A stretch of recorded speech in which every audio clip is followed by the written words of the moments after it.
All right, recording is on. Letting people in. Thank you.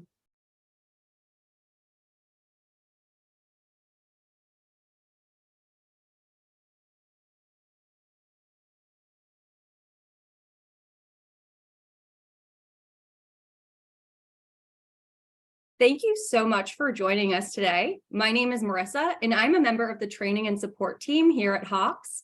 Over the next hour or so, I'll be walking through a few key topics that will help you wrap up your fall sections and ensure that you're set up and ready to go for the new term.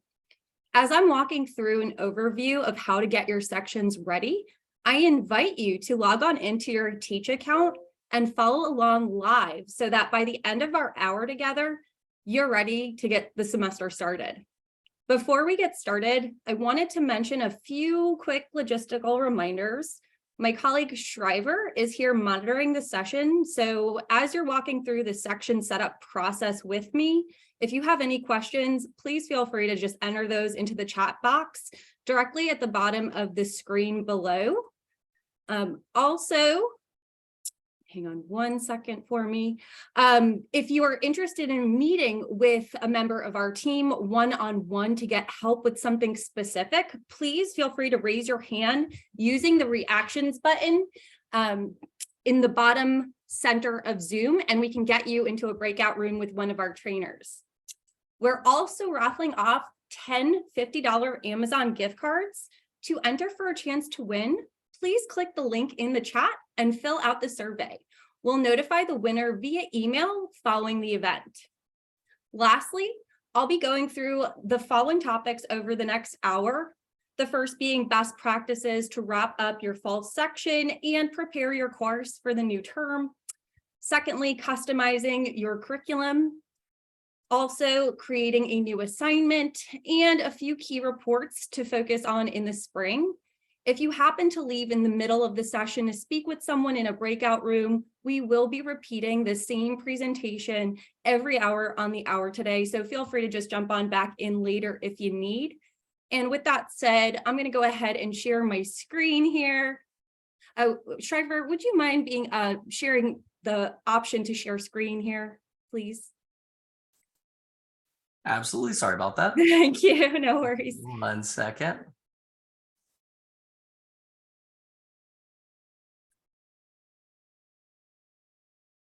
All right, you should be good now. Thank you so much. And I'm just going to have you confirm that you can see my screen here. You should all be looking at my Teach account. Yes, we can. Thank you so much.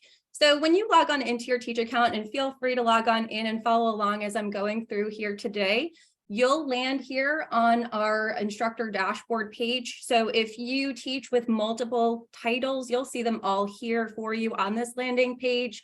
Also, a quick reminder, if you ever want to view your course from the student perspective, you can switch back and forth by hitting that student dashboard. I'm going to go ahead and click into my course here. And I actually want to begin our presentation today by looking at some data. We have powerful reporting features that are beneficial when reflecting and preparing for both end of term as well as for the term ahead.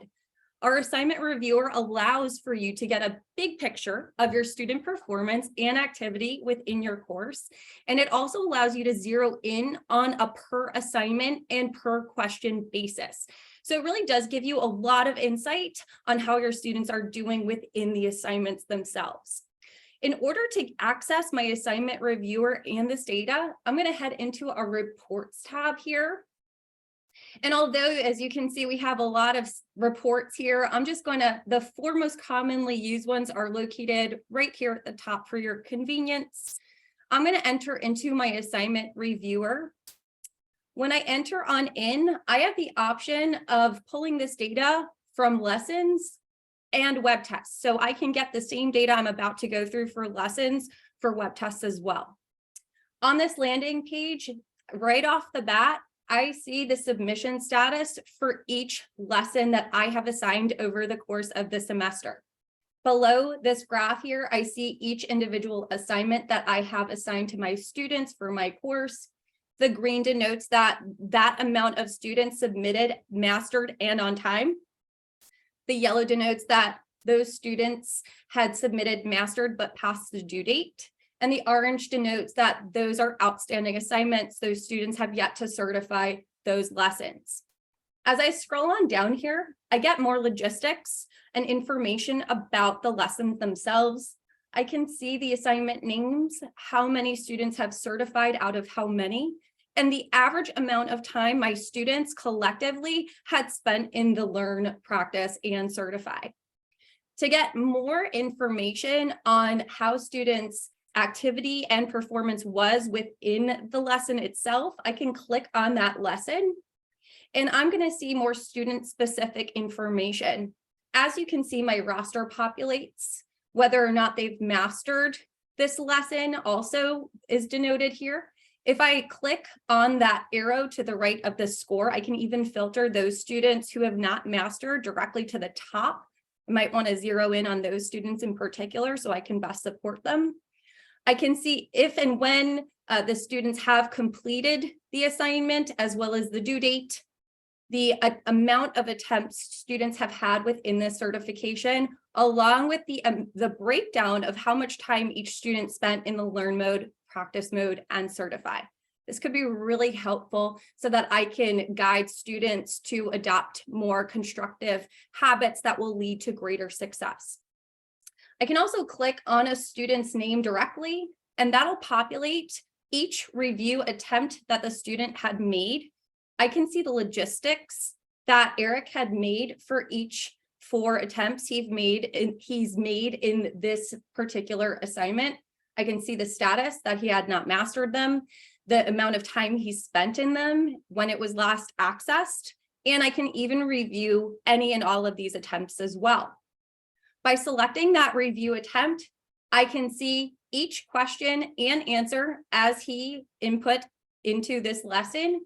If I want to filter the question so that I can just look at the incorrect questions, I can hit that drop down and hit hide correct and jump directly to the incorrect questions. Might save me some time. I can look to see how close or how far off the student was, along with the amount of time the student had spent on this individual question. So with just a few clicks, I'm getting a lot of data and information on how I can better assist with my students. In my own personal teaching experience, a lot of the times I found that students don't know what they don't know. This could very easily help me as an instructor identify where my students are going wrong and how I can better intervene, and hopefully sooner rather than later. I'm going to X out of this review attempt here. And although we have this individual student logistics here on this page, we also have a per class logistics that could also be really helpful to take a look at towards the end of term, as well as ahead of the spring term or winter term for that matter. I'm going to hit that analytics tab, and this is going to give me a breakdown of how students performed as a class on a per question basis within this particular assignment. So if I scroll on down here, again, very similarly, I see a bar chart, a bar graph here that denotes the percentage of students who got each individual question within this assignment correct or incorrect. So I can very easily identify that students had struggled with question 1, for example. Nearly half of them got it correct or incorrect. In order to view that question, so I can make sure I address this with my students, I can click on it directly and it will populate an iteration of the question will populate here for me. You can feel free to bring this on up during class. As the semester unfolds, you want to make sure that you want to address these questions that students were having challenges with. So you can certainly pull this up. Maybe this might also be a nice review activity to conduct in class ahead of finals as well. So there's a lot of options and flexibility you can also use with the data. Scrolling down here, I do also get more logistics concerning each question. I can locate the serial number, which could be really helpful if I want to pull a review assignment in particular together for my students. Let's say for ahead of the final exam, that might be a nice opportunity or exercise for them. You'll see the objective of each question along with the level of difficulty, the percentage of students who got the question incorrect or correct, and the average amount of time students spent on each individual question. So again, this could be a really helpful tool to make sure that you are very easily identifying where your students are going right and where they're needing help, and you can intervene quickly or more quickly. You could also consider this just ahead of the next term, in looking at where students were struggling with certain questions and certain lessons, and you can certainly tailor them ahead of the next term as well. So again, this is a great tool to use in terms of data for both preparation, whether it's preparing students for finals or the next assessment, but also in reflection ahead of the next term. Similarly, you can get the same amount of the same data essentially for students with web tests. So again, you get this data for any and all Hawks assignments. And again, it's very readily available with just a matter of a few clicks. So now that I've gone over some data, I'm actually going to X out of here and return to my reports tab. I do want to talk with you about a few commonly asked end of term questions. The first being editing scores for a single student. I want to talk here because you can do so right here in your all student scores report. This all student scores report is a one-stop shop, honestly, for a lot of both data and actionable items. When I enter into my all student scores report, I can filter by section if I'm teaching multiple sections. I can filter by student if I'm looking for a single student in particular. And I can also filter by assignment type. I'm going to keep it super generic right now and just hit display student scores.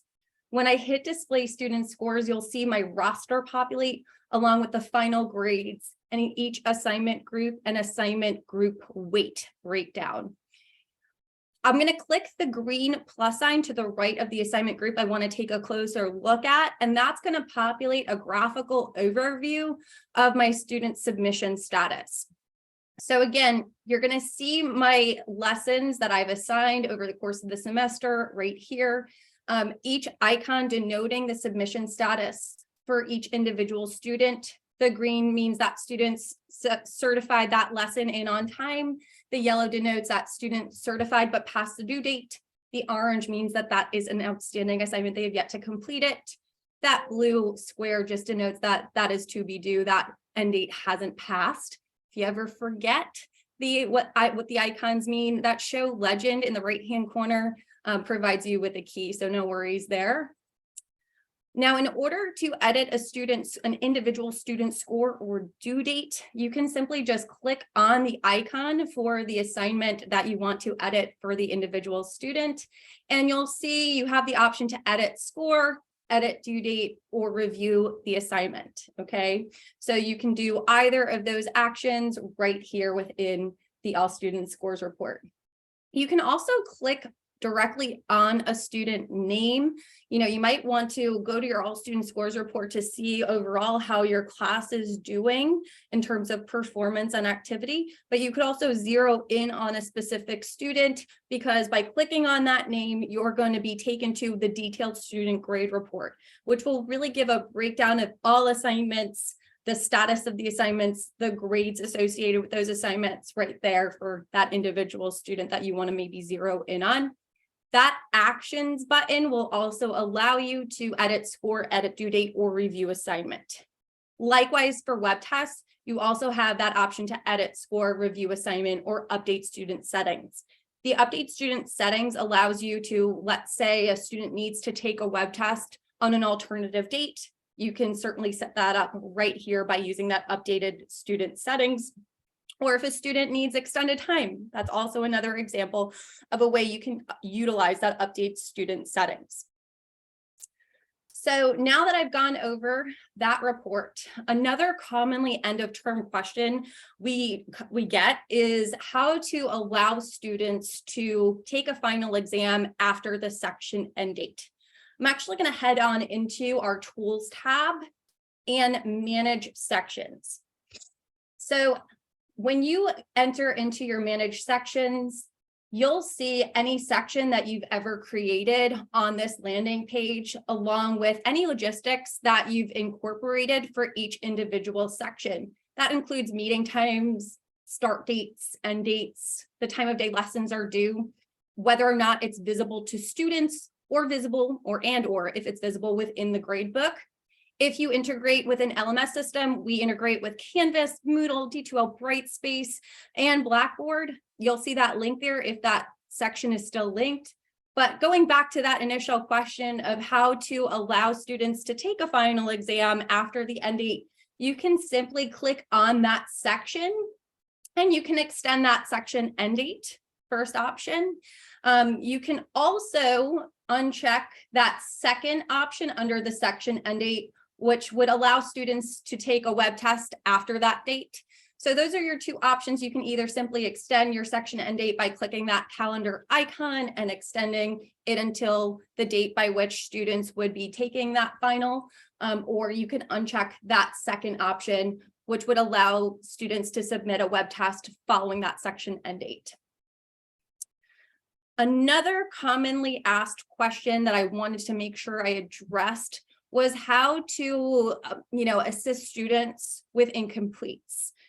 So what you can do is you can set up an incomplete section for students who might need an extended period of time to finish their coursework.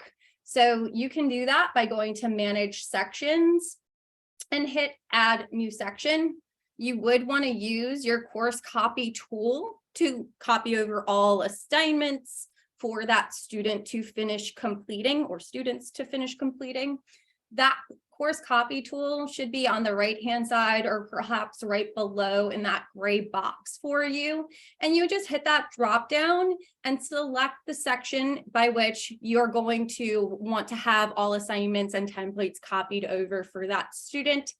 When you use that course copy tool and select the section you want to copy over from, you're going to see this pop-up appear, which is asking you if you want the basic settings to also be applied. The basic settings include section meeting time, start date, end date. That might be different than what you want. So you can just hit no there. If you wanted them all to be the same, then you can hit yes, and they'll be automatically applied for you. We do recommend naming your section for incompletes maybe, and also including the term, okay? So it's very obvious and very clear for both you and the students that that is the incomplete section for that term. Again, you could input a section start date by hitting that little bubble and calendar icon. You might want new start and end dates for that student to complete. You can also check off or not check off. By checking off these check boxes, it would prevent any student work from carrying over. So you might want to keep this unchecked for an incompletes if you want their work from the fall semester to carry over into this extension. You can also input that section end date as well as check off the checkbox directly underneath that section end date, which would bookend the time period. So maybe you don't want to accept any work after a specific date. Once you've created those logistics, you can go ahead and save changes, and that'll be created for you. That section is here.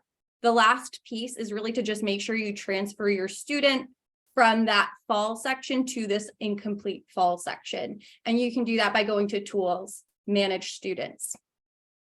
You can search for your student name, or if you can filter by section. I'm just going to transfer myself here into my new incomplete section and transfer, and they're good to go. They're ready to go. You might just want to go ahead and adjust those templates and reflect different due dates for the updated dates for the spring that you wanted to allow. I'm going to head back into my Tools tab. Now that I've gone over some frequently asked end of term questions, I do want to talk about some best practices, end of term best practices. So we recommend as a best practice at the conclusion of each term, once all your grades are done and set, to archive your gradebook. You can do so under this Tools tab, Archive Gradebook. You're going to have to give your archive a description. You can give it maybe the term, or maybe it's even just today's date. Whatever would be easy for you to identify that archive. And what's happening as I'm taking an archive is the courseware is taking a screenshot of all records and grades to date within your Hawks gradebook. It might take a few seconds. That was pretty quick for me. But again, that archive will be stored safe and sound here in Hawks for you to ever refer to. You can also export it and save it locally to your computer if you should like, but if you should ever want to access that archive, you can just hit that tools and view archive gradebook. So real quick and easy, we recommend doing that at the conclusion of each semester once all grades and records are in. Another best practice we recommend at the conclusion of the semester is to break any LMS links. Like I said, we integrate with Canvas, D2L Brightspace, Moodle, and Blackboard. If you integrate with your LMS system, we do recommend breaking those links so that it prevents any weird funky grade syncing to happen in the future. So you can do that by going to Tools, Reset Gradebook. Although there are a list of different action items, all you're going to click is remove section LMS associations, if any. And again, you would want to do this once your course is complete. You can hit the sections that you want to break that LMS link from, and you can just hit reset gradebook. So I'm going to do that from both my fall sections. Again, it automatically also takes an archive and it just will break that LMS link so that it would prevent any future kind of funky grade syncing from taking place moving forward in the spring. So I'm actually going to let that kind of settle in the interest of time. I'm going to head back into tools and actually start talking about next term setup. So again, those are just some of the commonly asked end of term questions and best practices. And now we can start getting ready for the next term ahead. I'm going to start in that manage sections once again here, and I'm going to create a new section. Now, if you are teaching this course, maybe you're currently teaching this course and you will be teaching this course again in the winter or spring terms, you will not have to reinvent the wheel. We have that course copy tool that copies over all assignments and templates, and you just might want to tweak those dates and any assignments that you would like for the spring or winter session. Likewise, you might be starting from scratch or wanting to start from scratch, and that's fine too. So you have those two options. If you're starting from scratch, you can just go ahead and put your section name. We do recommend as a best practice to also include the term, also the section meeting times, start and end date. I'm going to go ahead and use my course copy tool, and I'm going to copy from my fall 22 course. I'm going to hit no here because, again, I don't need those basic settings to copy over from fall to spring. I'm going to have different meeting times. I'm going to have different start and end dates, so on and so forth. So I'm going to go ahead and input my section name, maybe Math 101, Spring 2023. I can input my section meeting times. There's an example to the right-hand side. If you're teaching asynchronously or online, you can certainly feel free to input that there as well. The section start date is important for a number of reasons. You can click that little bubble and then populate that calendar icon to input and toggle to find your section start date. You can check off those check boxes underneath the section start date, which would prevent any student work or students from being able to submit work prior to that date. Students can opt for free temporary access beginning from that start date. Students can get 20 free days of temporary access beginning from that start date. They have a 2-week window to request that temporary access. So if your start date starts on January 1, then they have until January 15th to request that temporary access. From the date that they request that temporary access, they have 20 free days. So if they requested on January 1st, they have till January 21st. January 10th, January 30th, so on and so forth. The section end date, also important because this will bookend the time period by which you're going to have accept student work. So I'm going to go ahead, click that bubble, click that calendar icon, input my section end date, as well as check off all 3 boxes directly beneath that section end date. Again, this will prevent students from being able to submit lessons, web tests, after that date. And then any assignments that have not been completed will automatically get set to a 0 after that date as well. The last item here on my section details page is the time of day lessons are due. We by default do 11:59 p.m., but feel free to adjust that time of day you would like lessons to be due. Some people might like the time of day their class meets, for example. Once that's all filled in, you can go ahead and save changes, and our section has been created.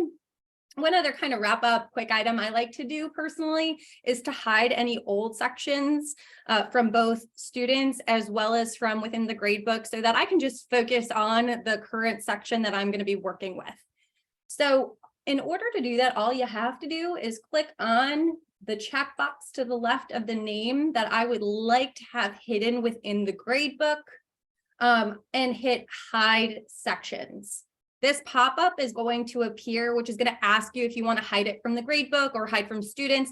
I'm going to select hide from gradebook because it also automatically hides it from students.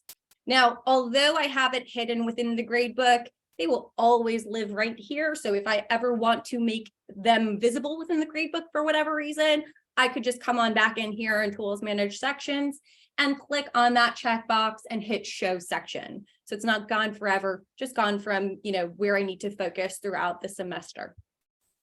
So now that we have created our section for the next term, since I use that course copy tool, I'm just going to want to make sure that I have updated the lesson due dates template and any web tests that I have assigned to be, appropriate spring dates.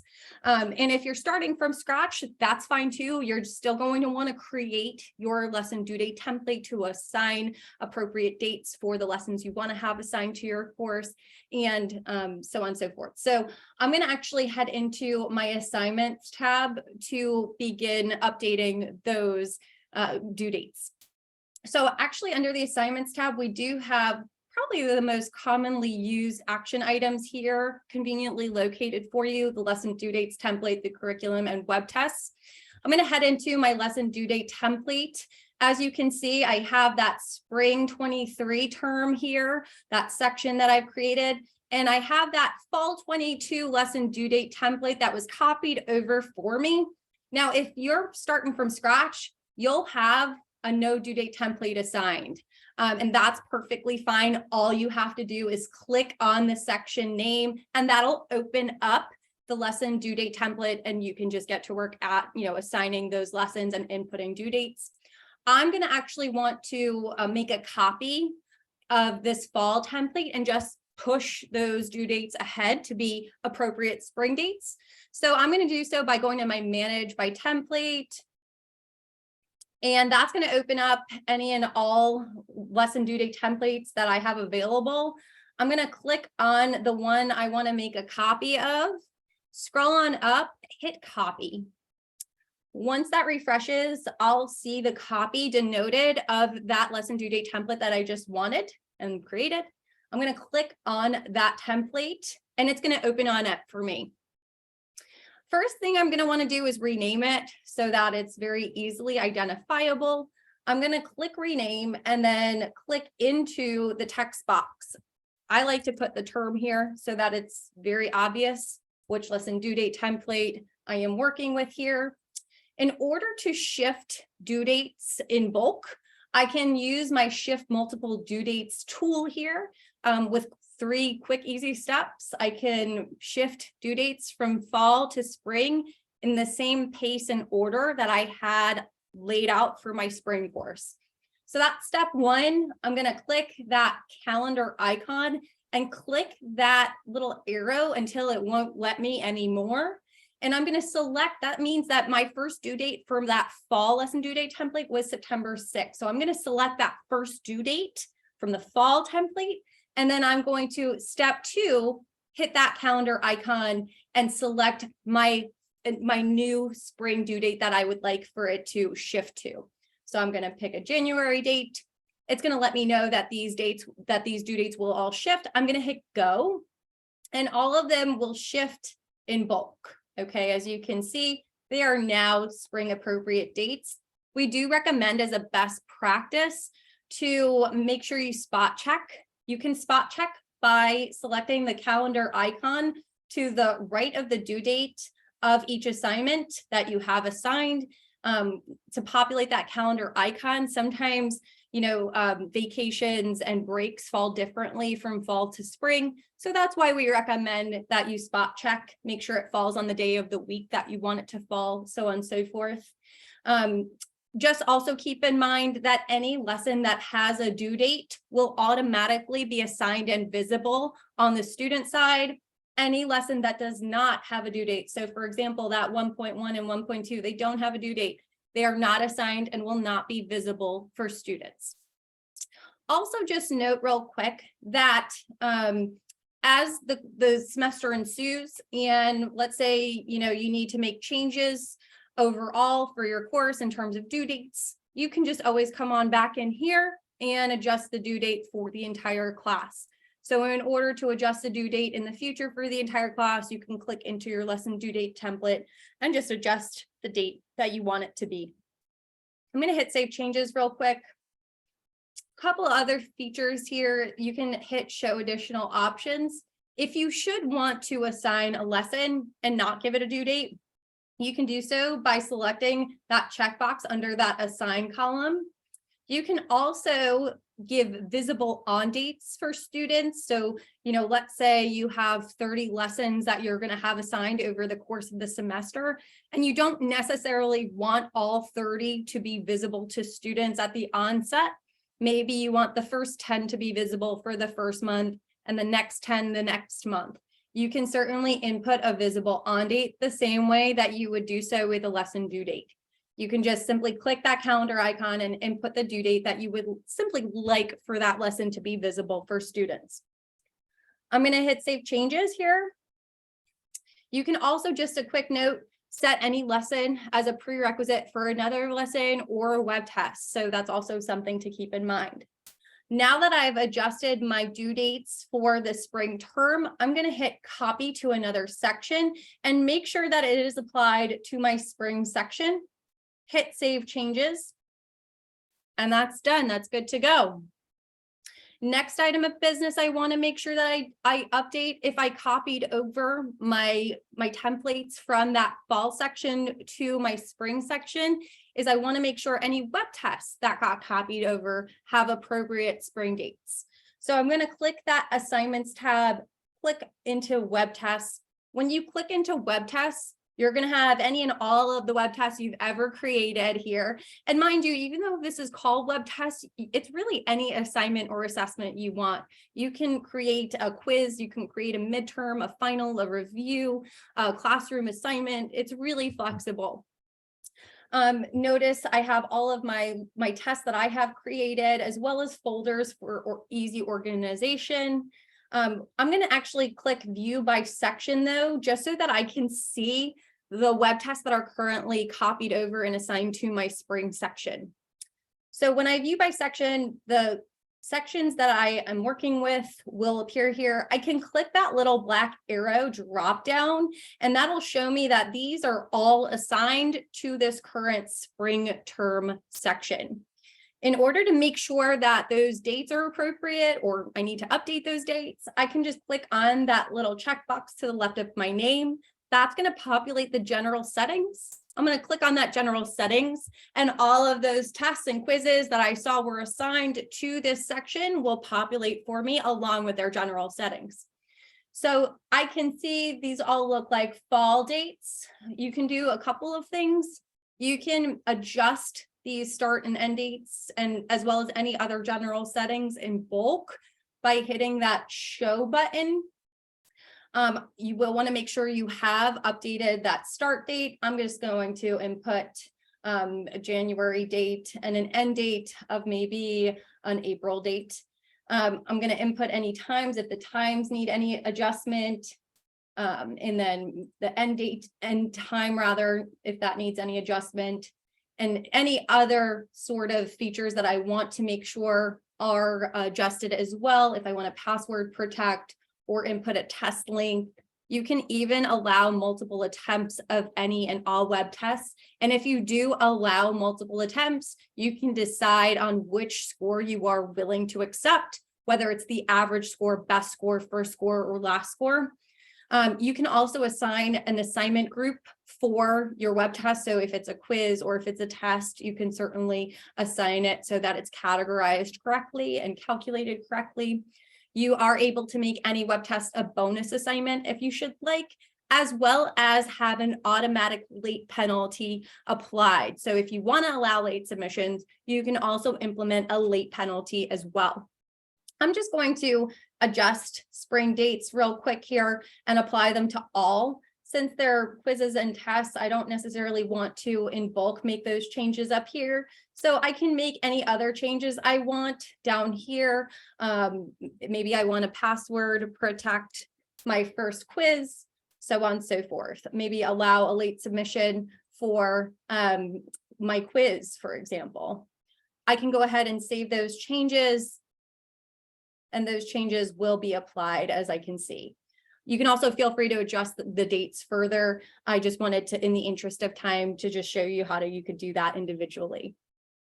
So now that we've, really gone through how to make sure those web test dates are updated and spring appropriate, I'm actually going to head back and just give you a quick refresher on how to create a web test assignment. You can do so by hitting Create New. When I hit Create New, our assignment builder tool is going to open up in a separate tab. You're going to see a 2-panel screen open on up. Left-hand side is your question bank, essentially. Right-hand side is your blank canvas. Now, if you have a customized curriculum, you might want to pull from that curriculum since you want the question types that students are seeing in their homework to be consistent with what they're seeing in their assessments. So if not, you can also pull from the default curriculum, which houses all questions in general. I'm going to use my curriculum, my customized curriculum. When I select it, all of the chapters will appear here for me. I'm going to click into my chapter 1, and I'm actually going to bulk populate questions from this chapter 1, from those 5 lessons. I'm going to input how many questions that I would like to have populated and then hit add. 10 questions from those 5 lessons will bulk populate for me. If I want to be a little bit more targeted with the question types, I can certainly click directly on the lesson itself, and I can see all of the questions within lesson 1.1, for example. I can, if I see a question I like, I can hit that add button. It will denote that it is now in use. I might want to toggle back to a different lesson, so I can hit that little arrow to the left of the lesson to go to a different lesson very easily and add questions from other lessons as well. You can also, if you're assessing or creating a web test for multiple chapters, you can also very seamlessly navigate to different chapters and lessons as well. In terms of the right-hand side, there are a bunch of also customizable features that you can utilize to enhance the experience for your students. The first being is you can change the points per step. So if you see a question like, for example, this is a higher level of difficulty, you might want to make it worth more. You can change that on an individual question level. So once I input that 5, you'll see it'll update here. If you want to also adjust all questions in bulk, you can hit that points per step. Maybe you just want everything to be worth 10 points and hit apply, and it'll be applied to the right-hand side as well. You can hit that actions button to make any bulk changes, select all. You can lock values or order for that matter. Just so you know, we by default randomize both the order of questions that students receive as well as the values for each question. So students will receive different iterations of questions by default when they're taking their web test within the courseware. So if you should want to lock the order, you can simply hit lock order. If you should want to lock the values, you can select all and hit lock values. We also do have the option to hit show work, enable show work for an individual question or in bulk as well. Students would be able to upload answers or provide further details with that showing work. That text box will appear under each question. You also have the option to cluster questions, which might be really nice if you're heading into finals in the coming weeks to consider. This could create more variety with the question types that students see within your exams.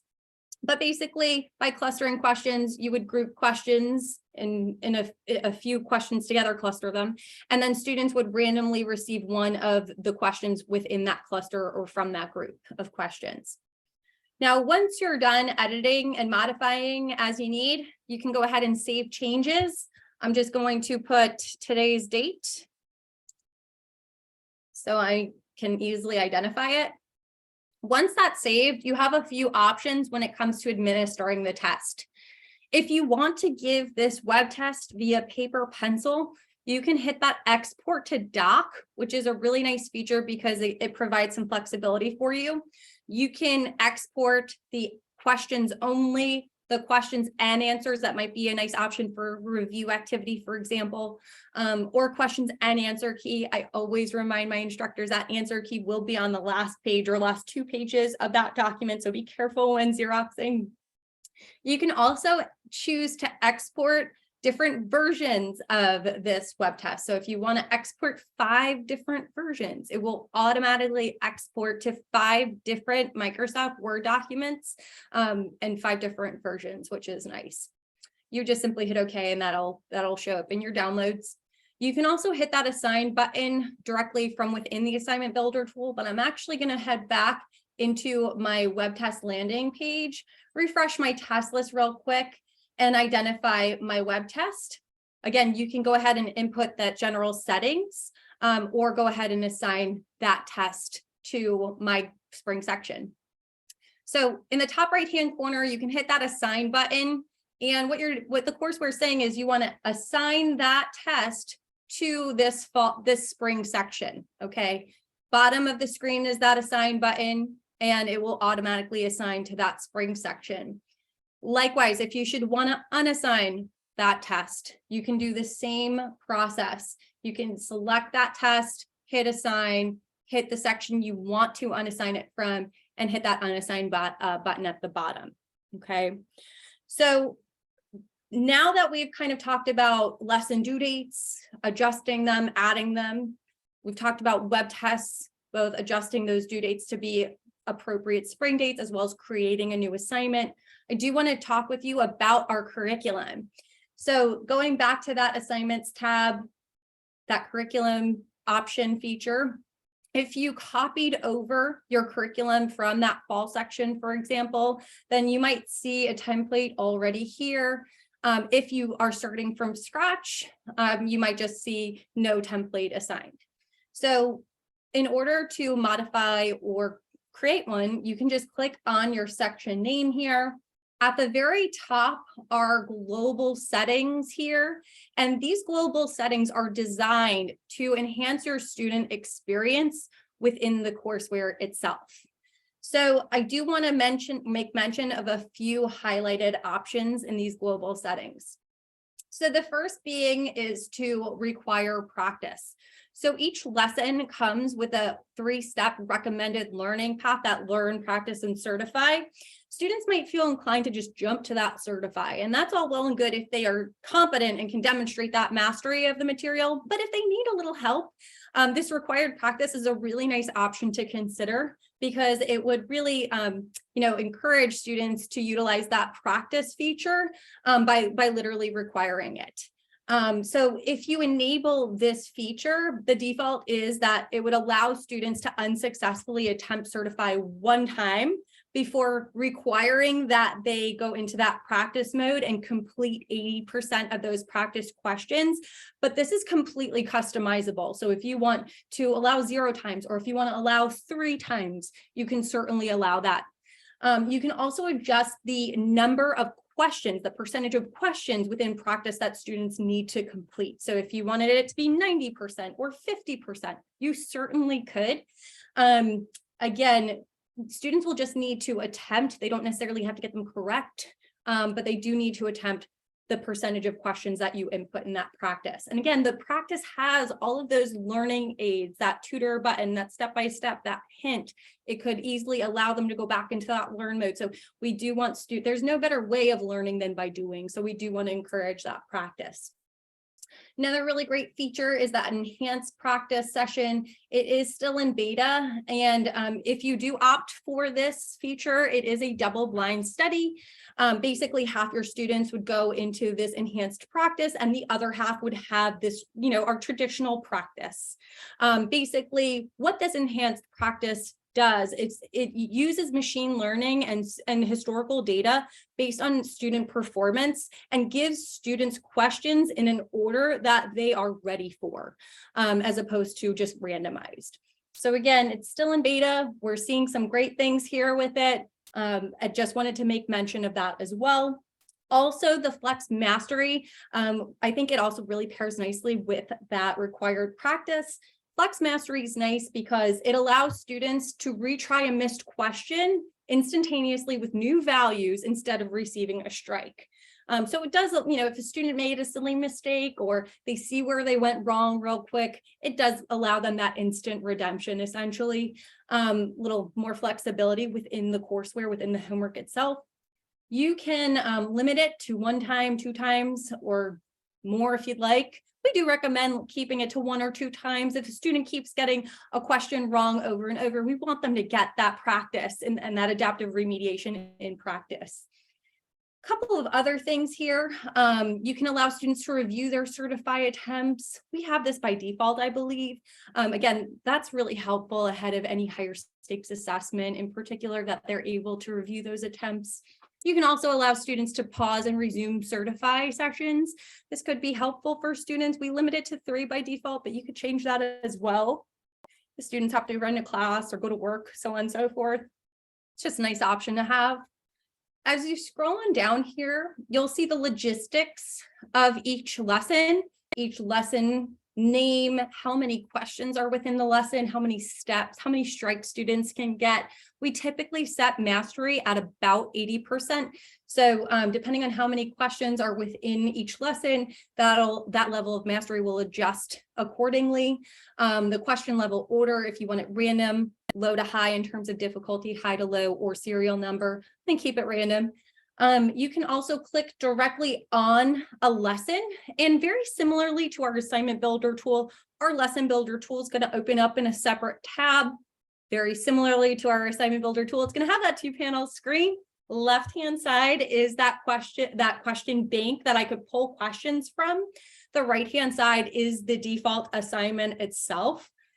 So again, kind of going back to that assignment reviewer and looking at that data and seeing what lessons students may have struggled with and what questions students may have struggled with. This is where you can modify that homework assignment. So again, you can feel free to look on through your assignment. If you want to keep them all, great. But if you want to remove some, you certainly can by hitting that remove button. Likewise, if you want to look through the question bank and maybe you see a better question, a better fit question, you can go ahead and add that question as well.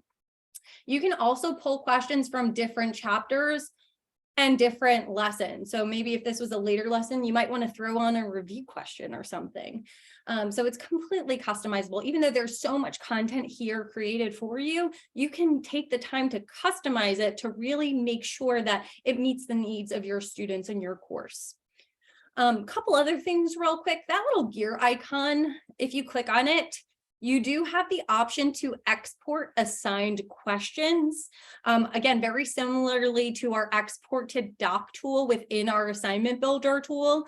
You can click on that and basically you can decide if you want to export it to a Microsoft Word document.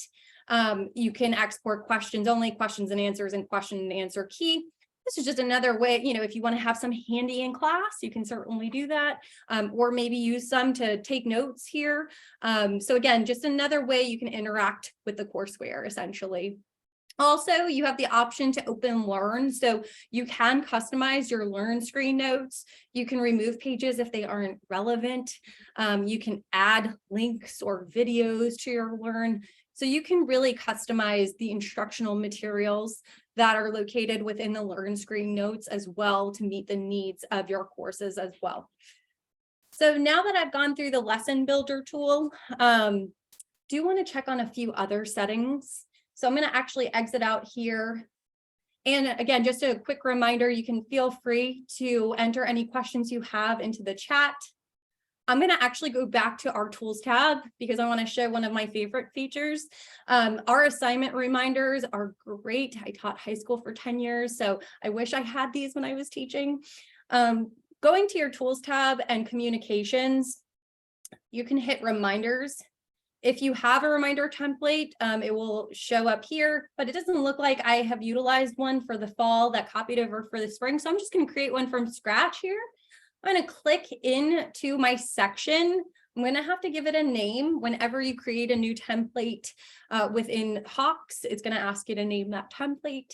I'm going to check that checkbox underneath that certification reminders, which will allow me to decide how many days before a certification is due that this message will get sent to my students who have yet to complete this assignment.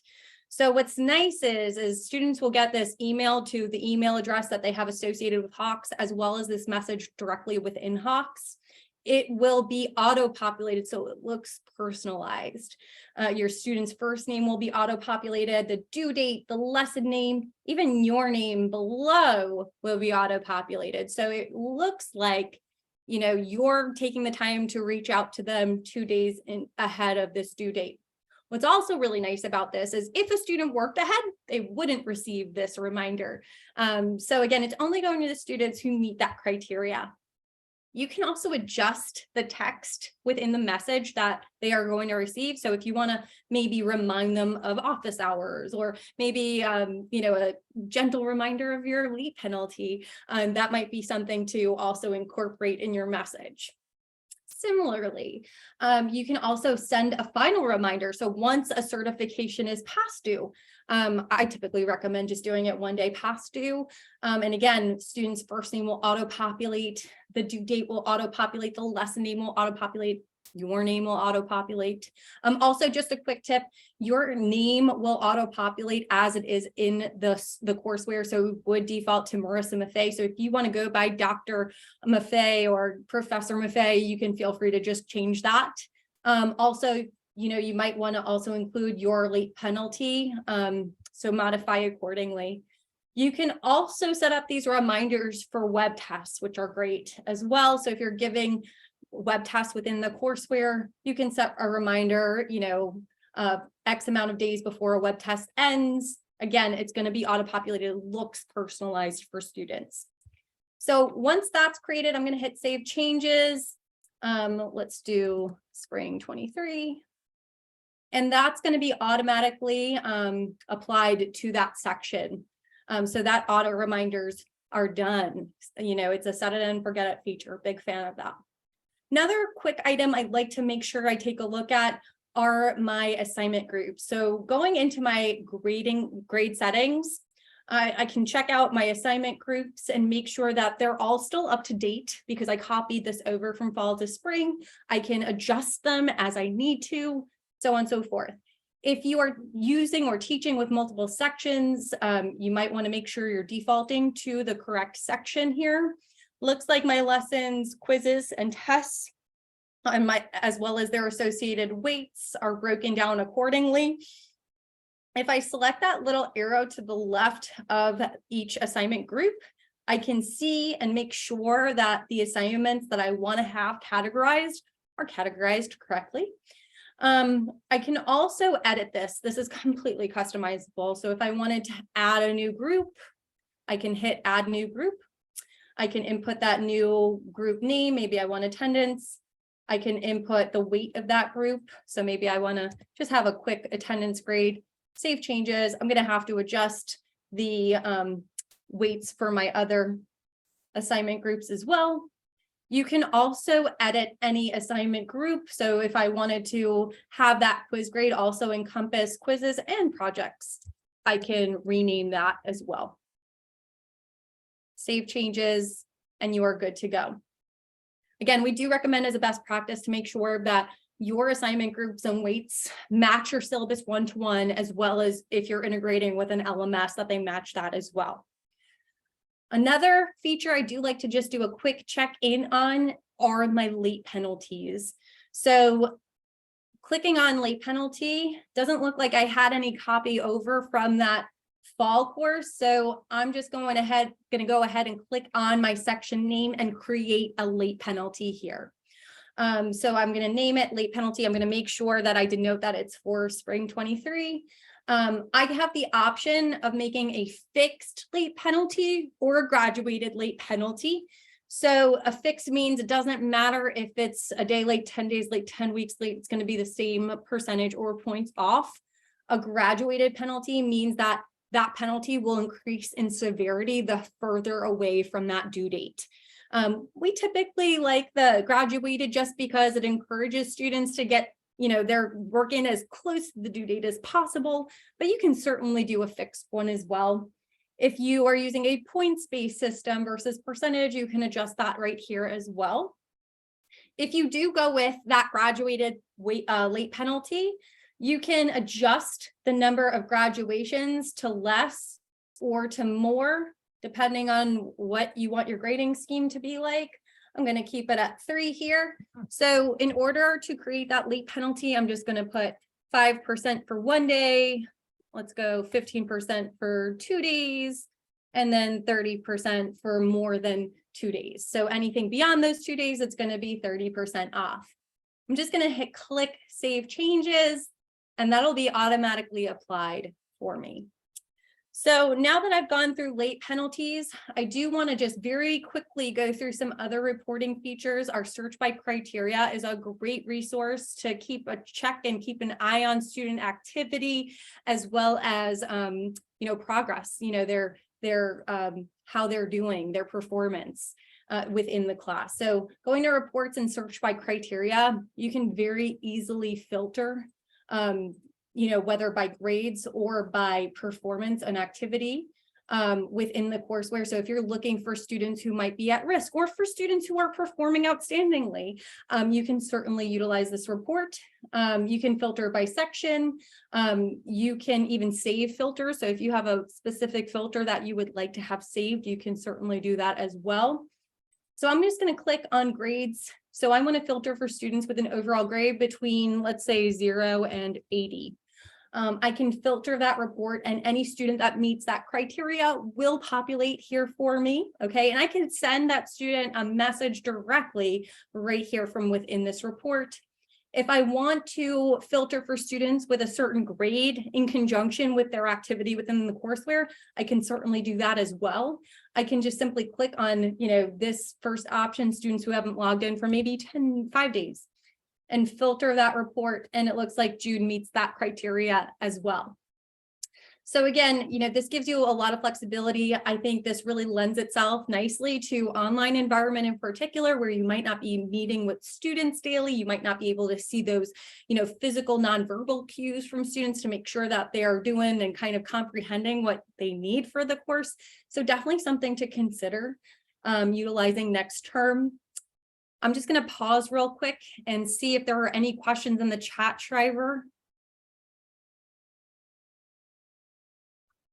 Excuse me, sorry. We did have one question. I hadn't answered it, but if you wouldn't mind showing it again, can you show where instructors would transfer students if they enrolled in the wrong section? Sure. Thank you so much. Yeah, absolutely. Great question. So if you go into that tools tab, the manage students, that's where you can transfer your student from any section to another section. You can filter by section if you're looking, if you know that that student is in a particular section. Otherwise, you'll see all students populate here. You can just simply select that student name, okay, and hit that transfer button in the bottom right-hand corner. You can then select the section that you would like to transfer that student to, and then hit transfer. And that'll make sure that that student gets transferred to the correct section. All right.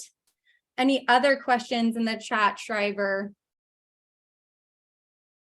No, that was it. And I think we're right about at our time.